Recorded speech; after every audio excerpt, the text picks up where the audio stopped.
Oh, let me tell you something. Busting makes me feel good.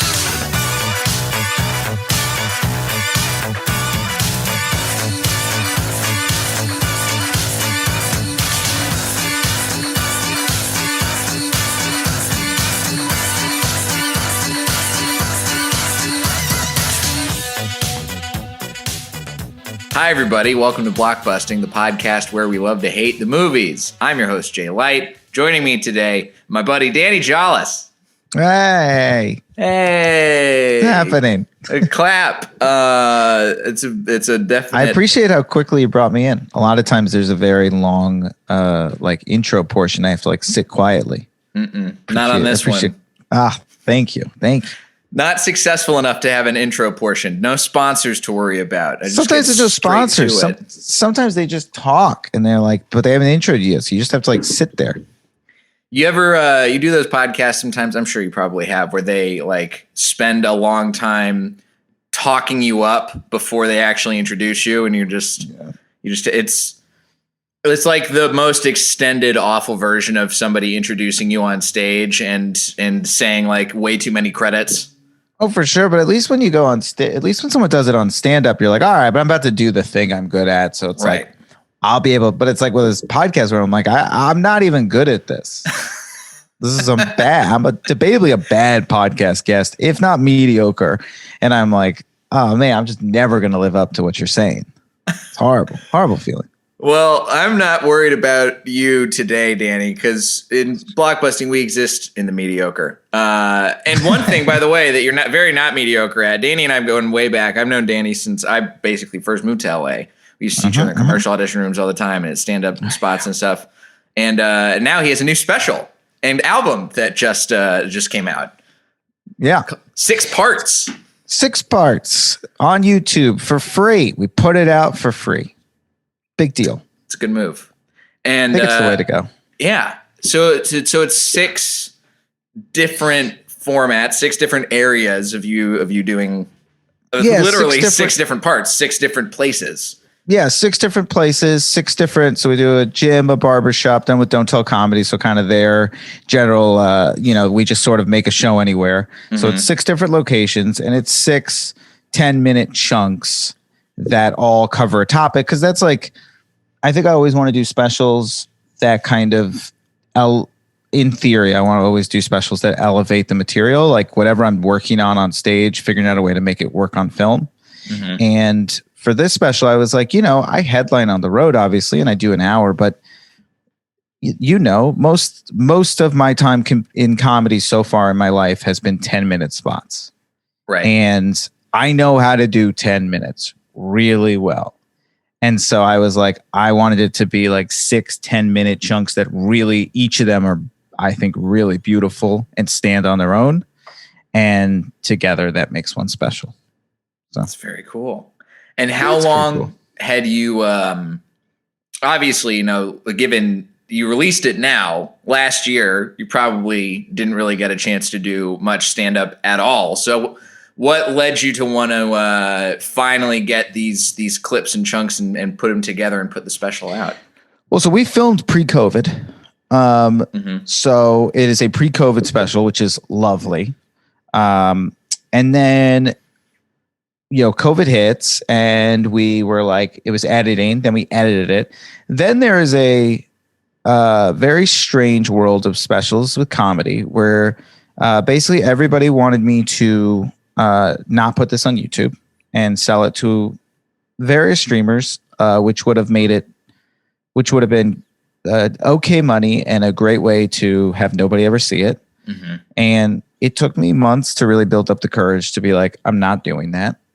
I just want it out there. I just want people to be able to see it. So I really fought. So that took a while. And then we got near the election and I was I'm not putting this out until this election's over. Mm-hmm. And then the election ended. I stood by that decision. I was once we got near August, I was it's done for the year.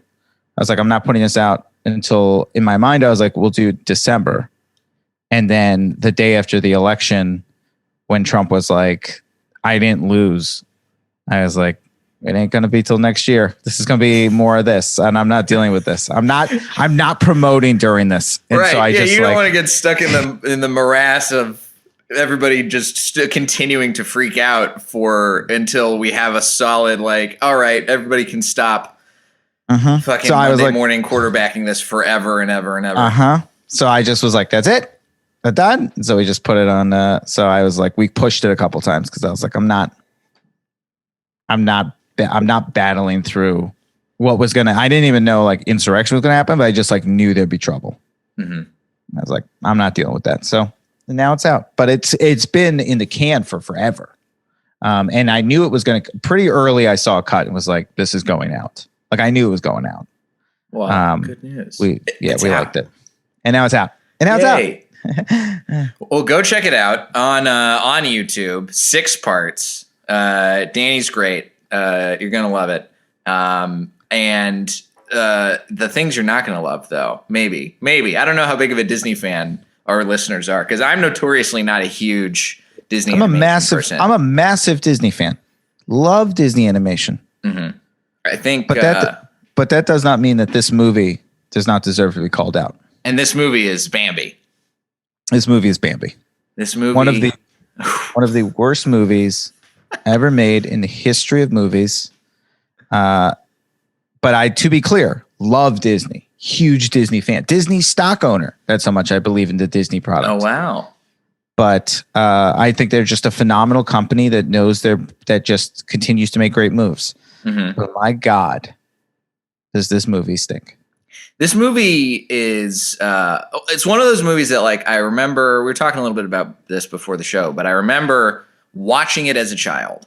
And I don't think I watched it since then. And it's sort of in the zeitgeist a lot as the thing of I remember the first time I ever cried in a movie was when Bambi's mom died.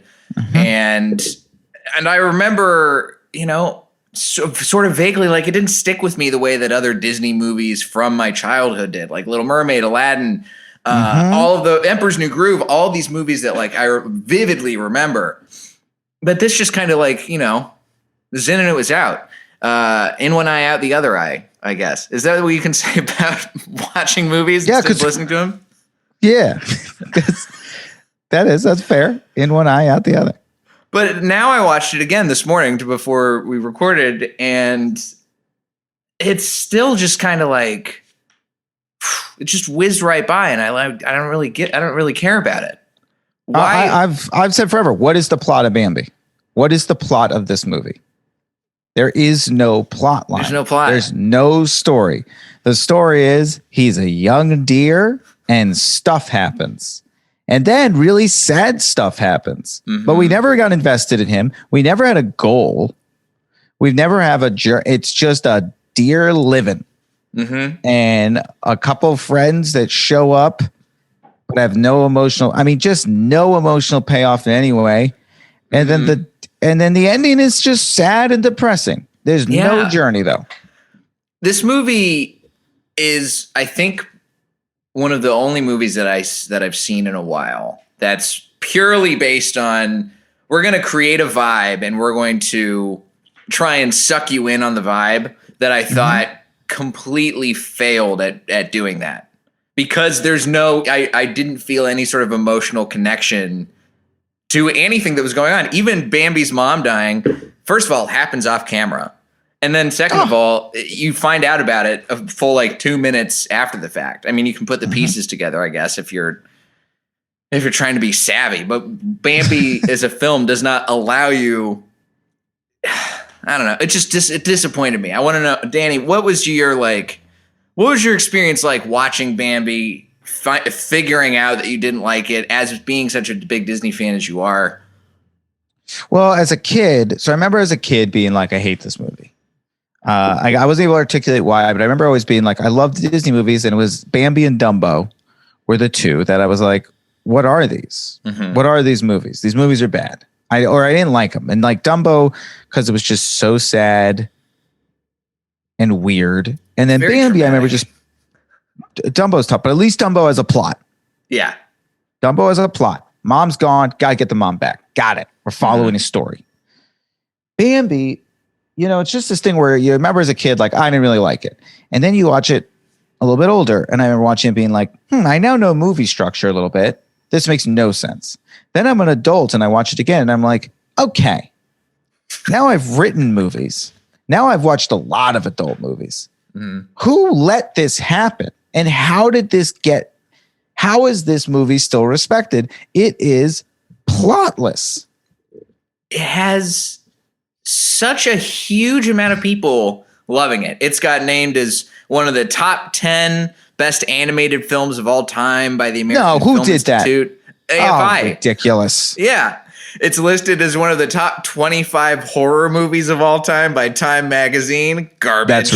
That's ridiculous. On multiple levels, that's garbage. This is a direct quote from Time Magazine. Bambi has a primal shock that still haunts oldsters who saw it 40, 50, or 65 years ago. What? What? Think of the oldsters, Danny. For what scene even is the horror scene? The one where the mom dies? Is that the one we're talking about? It's so undeserved. If you cried when Bambi's mom died, then you have no hope to develop normal emotions at all. I think if you cried when Bambi's mom died, then you just got to go into a lot of therapy and recalibrate. I mean, look, it's like as a kid, it's like a mom dies, you love your mom, maybe it hits you, but as an adult, to rewatch that movie and be like, feel anything during that scene, I don't see how it's possible. You can't. I didn't. How? I don't understand why this movie. Everybody loves this movie. I just don't understand it. This was a bit in Sasquatch, my old sketch group. This was a runner. Is we ever needed like a line to just open a thing because it was like, two people talking, and the third one comes in and the sketch starts. The opening line of many of our sketches is like, Bambi's the worst fucking movie ever made. That was like a runner we had because I was like, I hated it and I just would always throw it in. That's how much I hate it. It's a good line to throw in. I mean, I watched it. I mean, it's a hard movie to talk about because there really is there's no plot, right? You show up, you start off, Bambi is, I guess, the prince of the forest, being raised essentially by a single mom, absent dad, standing off in the distance. I guess it's supposed to be like cute, funny animals, sort of. Yeah. It just doesn't. I don't think Thumper's that funny. I don't think that any of these animals are like quirky or charismatic, really. The owl kind of, but not really. Yep. Owl's a little like there's definitely things that happen during the movie and there's definitely characters that show up, but none of these characters I care about. Also, if we're just talking about random stuff in this movie, what is the word Twitter-pated and how did it start? Because it's just a word they made up for love. They just were like, we can't say the word love, I guess. So let's say Twitter-pated, a phrase that never caught on. Mm-hmm. To this day, yeah. I've never heard of anyone saying that they're Twitter-pated. Never. It's one of those things that like they were trying to figure out a way to make it so you could talk about how horny the animals get without the kids knowing what that means, I think. Why not say love? Why not say fall in love? It's too complex, I guess. So I don't know. Twitter-pated. And it was like, what? Why do this? And that whole plot line happens. Lest we forget that plot line. Horrible. Oh yeah. Quick. Everybody immediately they're like, yeah, we're not gonna get Twitter-pated. We're not gonna fall into this trap that all these birds are falling into. Yeah. And then as soon as they see any female version of their species, all bets are off. Hey, that one's a slightly female version of me. They're in. And they just get all Twitter-pated. This rabbit has curves instead of a long, skinny neck. Mm-hmm. Whoo, I might go for her. Sorry, Bambi. It's got red cheeks, which makes it female. Yes. Somewhat red cheeks. That's the signifier. Red cheeks or blue eyes, except for the skunk. Every female in this movie has blue eyes, except for Flower, who is only blue-eyed man in this movie. I mean, it's wild. It's a hard movie to discuss in a sense. The more I think about it, because it's like you can't even discuss a plot line. It's like, what plot is this movie? Mm-hmm. And then, by the way, you mentioned the dad character, who's our big payoff of the movie. The big payoff of the movie is the dad showing up. Right. Absent at the beginning. No real reason why he's absent. Seemingly excused by the mother horrifically. Not a good lesson. Not a good lesson for young boys to learn. Not at all. Of like, just leave. Don't worry. As long as you're doing something. As long as you're off fighting. Yeah, listen. Dad will come back when he needs to come back. Okay, just let him go do his thing. But by the way, doesn't come back when he needs to come back because the mom dies. Yep. Then leaves Bambi on his own still. Then all of a sudden at the very end shows up. Still has the get up Bambi scene, which is upsetting. You know what's the thing? It doesn't make. How all of a sudden, by the way, I assumed because I saw Bambi jump over that ravine right before that scene happens. And for context, if you haven't seen it in a while, listeners, this scene is right when the hunters, I guess, have abandoned their campfire and it catches the forest on fire. And Bambi has you think he's been shot. I thought he'd been shot because there's a gunshot that rings out as he jumps across the ravine. And so, of course, he's not going to be able to get up. He's injured. But then by the sheer dad willpower, his dad keeps saying, come on, get up, Bambi. And then Bambi gets up. His dad comes up, does not help him, does not console him. No. Just says very sternly, get up, Bambi. And he says it like 5 times, just like that. And then Bambi's like, I guess that's all I'm going to get. And he wills himself up and then they run some more. And then the dad's just like, that's it. Now you're a man. And then the movie ends. And there's been no buildup of this dad. There's been no nothing. Nothing. It's so sad that I can't really find even the willpower to care about this movie because I wanted to. I think that's the most disappointing thing at all is like, well, this is the thing. People think it's a good movie. It's talked about like it's good, but I'm like, rewatch it as an adult and tell me what it's about. I'm looking through some of the stuff, not even just from a critical reception standpoint, which of course I'm going to say all of the critic reviews on this is pretty much garbage. But there's a legacy, right, that has gone along with this movie, and this is straight from the Wikipedia section.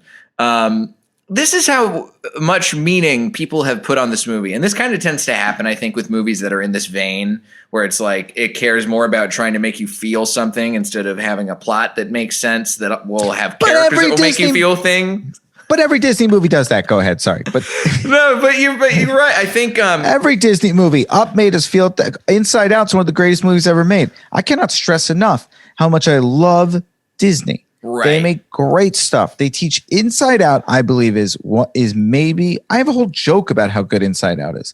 It's one of the greatest movies ever made. The way it talked about the complexity of human emotion in a way that children could understand is impossible. Impossible. The way they explained how important it is to feel sad sometimes. What a brutal concept. And they did it brilliantly. And it's beautiful.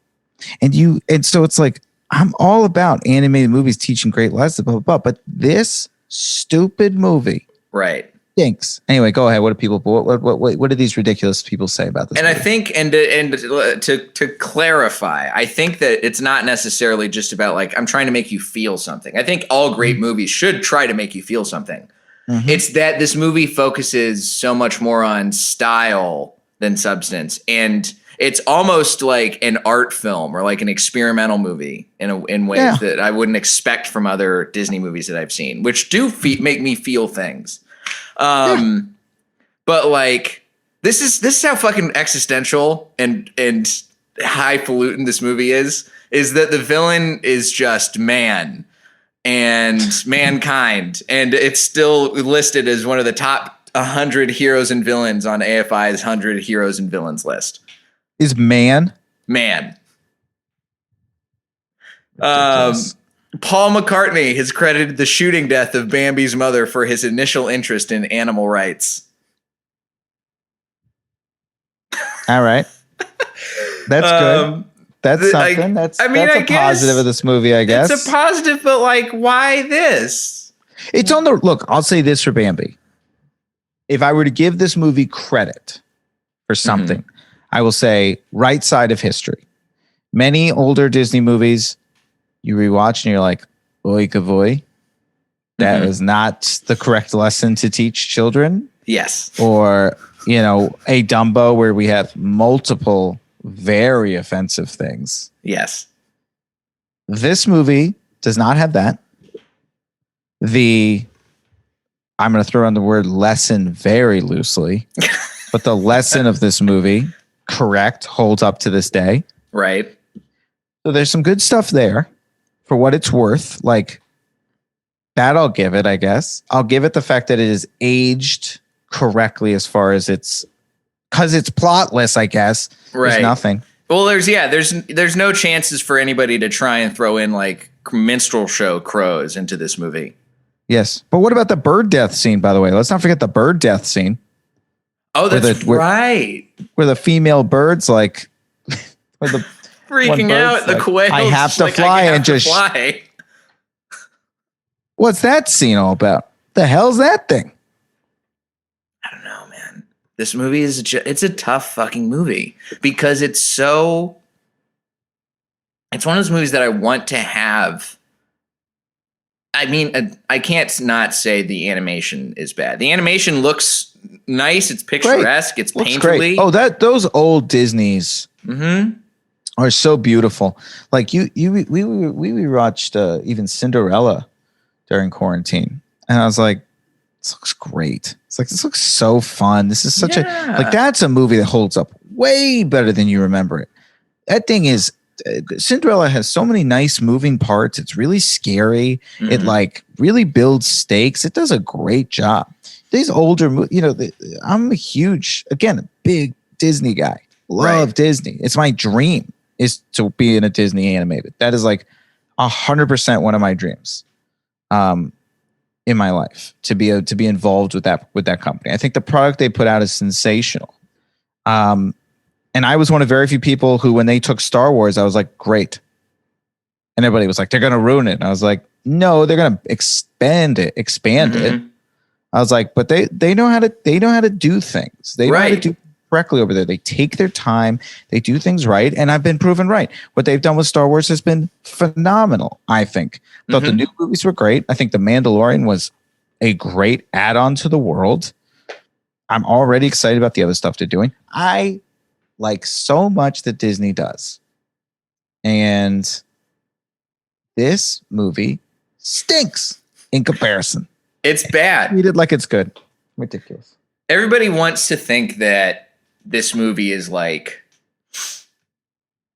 saying something groundbreaking or doing something groundbreaking that I guess now that I really think about it, it's one of those movies where at the time it probably came out, everybody was like, oh my God, and it set this bar.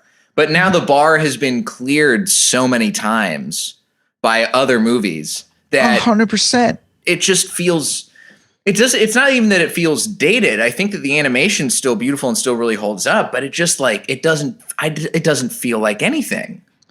And, there are Disney movies, animated movies that have gone by that you forget exist. There's your Great Mouse Detectives. There's your The Rescuers. How can people forget about those? It's such a sad. I love both of those movies all the time. Rescuers Down phenomenal. Under.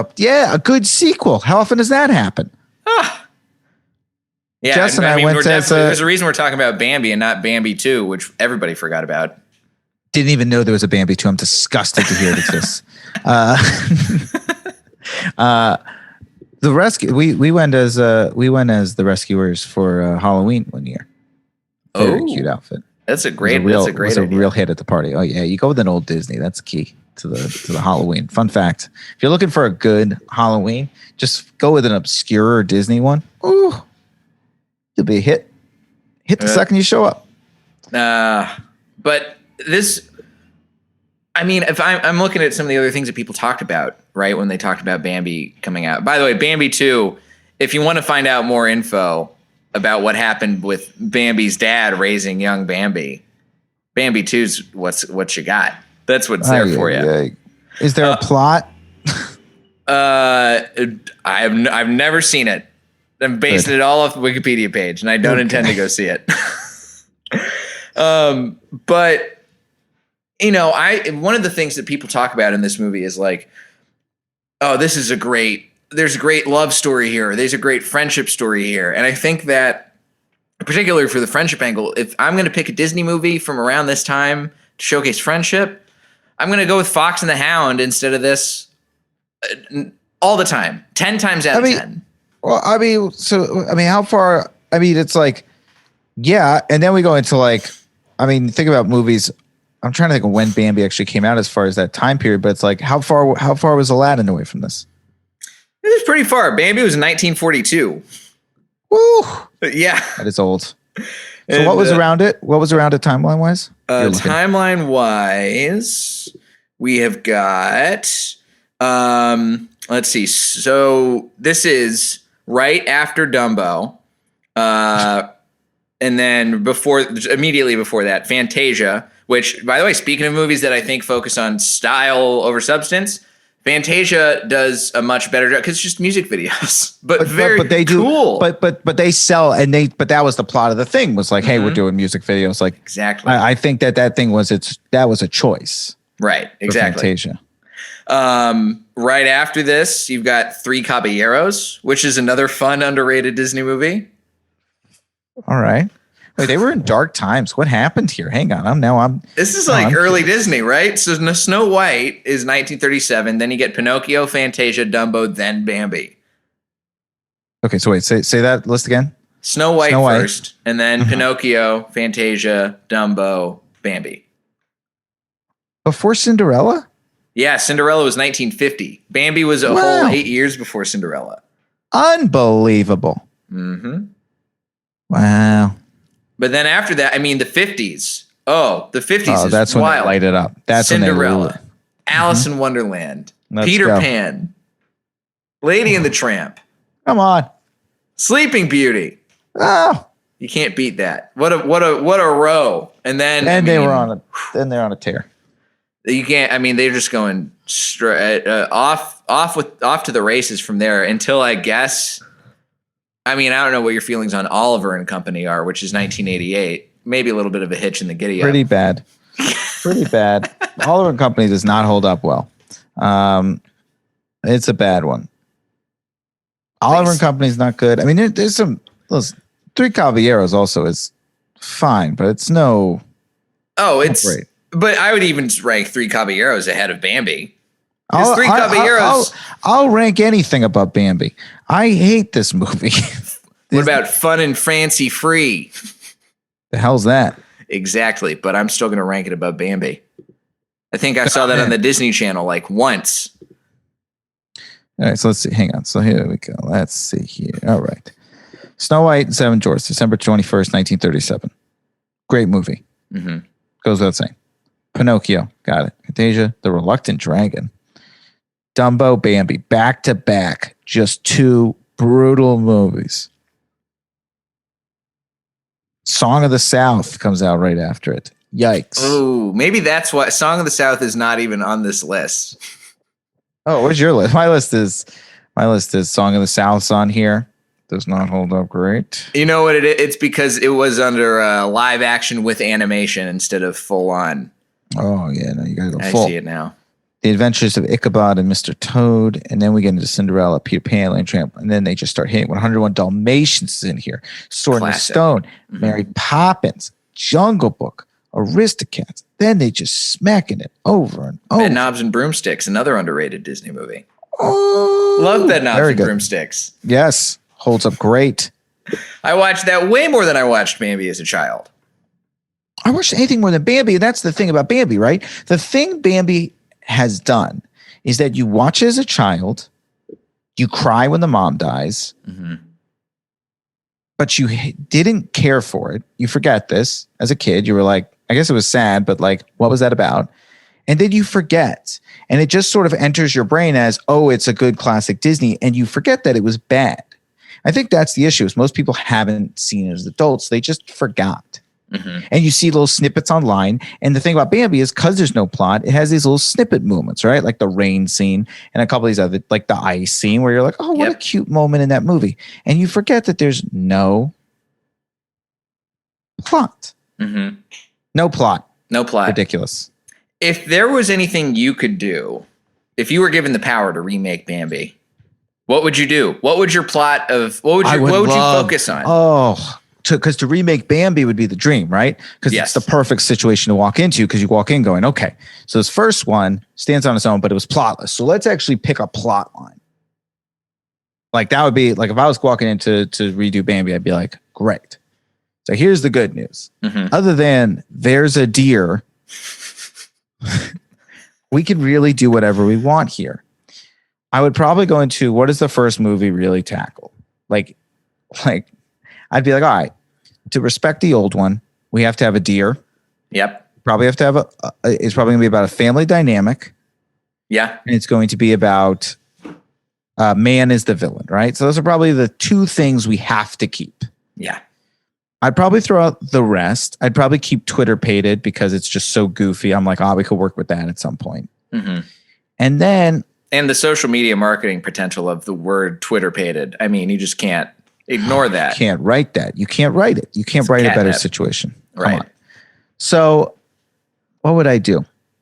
I could go in a couple of different directions. I think probably my initial pitch would be, okay, let's deal with, let's deepen this story and let's deal with the premise of growing up with one parent, right? That's a common thing in 2021. Growing up with one parent is incredibly difficult. And it's true for many children. Many children grow up in a single parent household. So let's focus in on that. Let's tell the story of a young deer and his mother and how hard it is for her to keep him safe in this scary world. And then if we do kill her halfway through the movie, which I think we have to keep despite the fact I don't like it, something about then, just, I don't know. Then it's the single father and we sort of cover that. And at the end, maybe it's a lesson about like, just as long as you have somebody who cares about you, how lucky are you? Something like that. I think we could tell that story. Or we go into like the more, hand in your face, a story about, animals trying to fight back against man. And we focus less on the family element. Right. That's also another version of this movie you could do. More of a wacky over the hedge version of the movie. Yeah, like an over the hedge, but we're doing Bambi. Yeah, it's really like an army of these guys. Yeah. But I probably just off pitching this, I'm like, oh, I love I would feel very excited about working on a project where I was like, let's really cover single parent households through the lens of Bambi. I think that'd be a great movie. Yeah. I think that would be not only a great movie, but a much more relevant one than the Bambi we have. Yep. And we know nature, it's like 100%. I mean, listen, anything's more relevant than the Bambi we have, but also, but you know what I mean? Like that's my thing when I, and I've done it a little bit in my career, pitched on IP is I turn it I don't like doing it because it's usually like, all right, well, this first one told a story. And if it's just similar IP, it's like, well, we're probably going to have to tell the same basic story, which means we're just kind of redoing the same thing. The beauty of going in a room with something like Bambi, where I could be like, cool, so this thing stinks, but people know the name. Great. It's basically what Archie did, right? Archie had the perfect situation. Everybody knows Archie, but nobody actually gave a shit about Archie because it's just been this thing that's been around forever. So they were able to brilliantly go, okay, we have this name people know, but what if we did whatever the fuck we want with it? And they built Riverdale. It was smart. Got to reinvent themselves. Whereas it's much harder to do that with an actual good piece of IP. Right. And I think, Bambi would be so perfect for that complete reimagining. Yep. And it doesn't even have to be this sort of, you could do a reverse Riverdale on it where it doesn't have to be the dark version that already exists as Bambi. Bambi's a really dark and weird movie. you could do a very fun, lighthearted, but also touching on this relevant, sort of serious topic about single parent households. Yeah. I love that idea. Thank you so much. You're booked. You're hired. Hey, I'm a good pitcher. I'm good at pitching. This has actually been, I work for Disney now. This has not been a podcast. This has been a long form job interview. Oh my God. This is my dream. If anyone knows anyone at Disney, let them know. I'm hot off the presses with, well, don't let them know my true feelings about Bambi, but I guess let them know a little bit. But I would feel comfortable saying it to Disney. If I went in a meeting, I'd be like, look, just going to be honest with you about this movie. Mm-hmm. I don't care for it. And you want to know you got somebody in the Disney family on your side. Diane Disney. Who's that? The only biological child of Walt Disney and his wife Lillian Bounds Disney. Oh. Saying Bambi's mother didn't need to die. Did not like this movie. Good. Yeah. She's so you got one Disney member of the family already same page as you. You can convert everybody else. You already converted me. I can convert anyone on Bambi. I think Bambi is very similar to a lot of the jokes I like to do.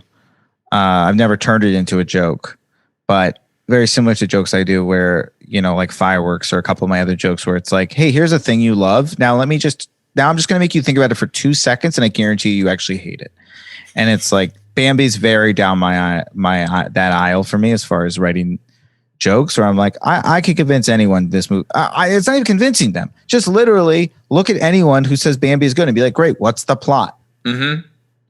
As soon as I rewatched it, I was coming in my mind. I was like, I'm going to go. I always, especially when I watch a movie for the podcast, I always try and come in with an open mind. And almost immediately I was like, oh, this movie actually is very bad. Yeah. I'm not going to have any problem not defending this movie. Well, right. Cause about 15 minutes in, because you're watching, it's cute, it's well done. As you said, better animation than you thought. Like, oh, wow, looks good. And then there's a moment about 15 minutes in where you're like, hey, what's this about? Yeah. Why are we just moving from place to place? Hey, how much of this movie is going to be animals saying hello to each other? Yep. And then all of a sudden, and then 20 minutes in, you start thinking back and you go, wait a second. I know what else still has to happen in this movie because I have vague memories of it. And none of them involve a plot line. Hey, wait a second. And then it just slowly hits you. Oh, man. Oh, my God. Can I just also, I don't even know how I haven't brought this up yet. So the first time that Bambi and his mother go into the meadow, I totally thought that was when she was going to die. Because it's like 20 something minutes in ish. Mm-hmm. It would make sense from a structural standpoint for something should happen. Something at some to happen point there. Yeah. And if we get to watch Bambi's mom die at that moment, it's just like, oh, I can see why that would be so affecting. Mm-hmm. But for nothing to happen and then for the actual death to happen another like 20 or 30 minutes after that, it's just like, why? It just about feels 45, like such a waste. Yeah, it's about halfway through the movies when the mom dies. Yeah. So you're like, at that point, you're like, oh, it's sad, but also like, what? Why? It's weird for a 70-minute movie to feel poorly paced, but that's... It's 70 minutes too. It's 70 minutes. It's a long 70, isn't it? It's a long 70. It's a long 70. In my mind, it's 2 hours long. It's 70 minutes. Yeah. We've talked, this episode is it's more than half of the length of the movie Bambi. And I think arguably more interesting than the entirety of the movie Bambi. It just does it. Anyone listening to this being like, no, it's great. It's like, great. Just rewatch it. Rewatch it as an adult and just try to find what makes this movie good. You'll never come up with it. And maybe you're like Paul McCartney. Maybe it inspired you to care about animal rights. Maybe it inspired you to care about the environment. Cool. It's so interesting. It's just so interesting Bambi did that to him because it's like there's so many animal Disney movies where animals die and it's sad. Mm-hmm. So it's like, why this one? You know, versus even a Dumbo where it's like the mom being taken away is so affecting. I will say this. I am glad that they didn't hire Tim Burton to remake this the way they hired him to remake Dumbo. This would and that's right. Like that's the opposite. That's the direction I fear they would go in if they remake it. There's either two directions, right? They go I don't want to be too mean. Trying to reflex this. You're gonna be mean. I mean, well, if you don't want to be mean, I get it. I don't from a mean perspective. Look. The new Lion King, you can go that route where you basically do the exact and new Aladdin where you basically do the exact same movie, but like it looks better. We just take new technology, right? You do the Lion King Jungle Book route. Right. That I do not think works for Bambi because the movie itself doesn't hold up very well. Mm-hmm. And also that becomes, I find those to be very like whatever. It's like, who cares if the lion looks more real? If anything, it's like takes away the fun.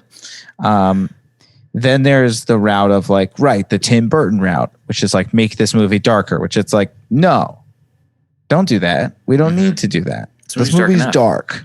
This movie's dark. I don't like dark for Disney. I don't find that to be effective for the most part for me.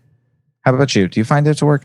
I find like a dark Alice in Wonderland. I'm just like, all right, well now it's obviously not dark enough to be like adult dark. Right. And it's not good for the kids either. It's like, what is this? What is this middle road we're walking?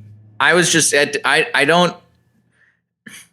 don't find the darkness working for me either. And I say that as somebody who has not even tried to take the time to watch those live action versions of these old animated movies that they're just up. You don't need to because they're just the exact same movie. Yeah, it's like I don't know why they do that. I guess there's an audience for it. I'm sure they do very well in the box office. So it's like, yeah, you know, I'm always like, hey, look, if you're getting, you know, same way I feel about stand-up comedy, where I'm like, hey, I might not love a comic, but if they're getting someone now to a comedy club, that's good for comedy on the whole. I support it. You know, I have on the not doing a live action version, by the way, note, I have some troubling news for both of us now, which is that they are in development on a photorealistic CGI feature-length remake as a companion piece to The Jungle Book and The Lion King. Wait, for Bambi? For Bambi. Ugh. And it's exactly the route I wouldn't go. Exactly it. Like, that's literally exactly what I wouldn't do. I was like, you need to rethink Bambi, take the initial bones, and I mean bare bones of that OG and put your own spin on it. What you cannot do is just make the deer look more realistic and follow that exact same, that will bomb in the box office. Yeah. It's not going to go well. They've got two screenwriters on it. They've got a bunch of producers, and I think it's just going to be hot, pretty garbage. How many screenwriters do you think they'll go through by the end of it? Well, they've already got 2 on, so I imagine they'll probably get at least another 2 on there, maybe 3. It'll probably they'll just keep rewriting it, man. They love rewriting movies like that. They love the bigger they'll just keep rewriting it. It's just going to be a smorgasbord of 20 different writers. Only 5 will be credited, but like when you deal with like these, like some of these, you can tell there's certain Disney movies you watch and you're like, wow, it feels like every scene was written by a different person. Because they literally will do that. I don't get it. I don't get the rewriting thing. Because the movie's never, because at the end of the day, this movie will never work, right? You try to so rather than abandon it, they'll sink so much money into this thing. And it's just gonna. They are. But here's how we get to the Disney executives that are absolutely not listening to this unless somehow it winds up on their podcast app. Hire Danny as one of those writers and have him fix your movie for you, because this is going to be a travesty unless you let Danny get his hot, fresh take on there. Do something with it. Don't even have to be me. This is free of charge, Disney. Don't do it unless you're going to have a writer put in time and effort to rethink this thing because the bare bones of, because again, it's almost the perfect movie to remake. It's the right movie to remake. You have the right one. Remaking Beauty and the Beast, you can do it and it'll do fine in the box office. But what are you going to change? The movie's perfect. The old one's perfect. The new one's going to be just that again. Because why would you change the thing? It's perfect. Beauty and the Beast is a perfect film. Bambi is structurally a train wreck and not good. Great. What an opportunity to take that world and make it a little bit better, and particularly not to Tim Burton it and not to Lion King it, but to instead go, how can we sweeten Bambi? How can we make the viewpoint a little bit clearer? Actually tell a story. You're not going to do it unless you work your magic on there. So Danny, for all the listeners out there, Disney heads and otherwise who want to get in touch with you on social media and figure out, see how I turned that around. Look at that. Brilliant. Seamless transition to the end. Unbelievable. Listen, this is what happens when you do 258 episodes of a show. Oh my God. You've been plugging away. Along. Speaking of plugs, Danny's social media, where can they find you? All right. So here's my plugs. First off, so social media at Danny Jolles, Jolles. Follow me. It's very important. It really helps. But more importantly, please go watch my special for free. I put it out for free. It was a huge career risk, a financial, not even risk, a financial, just I cannot make money basically off this thing. And I don't really care. I just want people to see it because I think we made something really good. And I took a gamble on it because I believed in the product. So please, if you can reward me a little and just watch it, it would mean the world to me. And then my third thing, final plug. I say this on every podcast I do, except a couple, because sometimes they don't do plugs at the end. Stand-up comedy is like hockey. It is very fun to watch on TV, but it is just a different experience live. It is just a better product live. So please, if you're listening to this and you watch a lot of specials on TV, but you don't go see live stand-up comedy, please don't worry about seeing me. Don't worry about seeing Jay. Just go look up your local comedy club / outdoor venue and go see live stand-up comedy. You'll have the best night of your life. It is so much better than you realize it is. Please go see live stand-up comedy. That's it. And it's and live stand-up's coming back. So go, especially now. Go, if you can go see it somewhere safe, go see it. Yeah. You doing outdoor shows? I am. I'll have to talk to you after this. I'm running an outdoor show. I'd love to have you on sometime. Oh, I'd love to do it. I'm hunting spots, but I've done a solid amount. I love them. Yeah, if you're in LA, I got an outdoor show called Chirp and Turf, listeners. Every Thursday night, me and my buddy Handren CV co-host. Great time. And we'll have Danny on one soon, so you can see him live. Oh, I'd love to do it. And you can find me at Diet J on Twitter and Instagram, jlightcomedy.com for show dates, live and live streamed. And if you like the podcast, tell somebody and share it with a friend, and maybe consider subscribing to the Patreon, which I am in the process of reconfiguring a little bit, but we're going to get there one of these days. You got to do it. Gotta get that Patreon going. Yes. Well, Danny, thanks again, dude. Buddy, thank you for having me. Happy to have you. This has been Blockbusting. Go see something good for a change.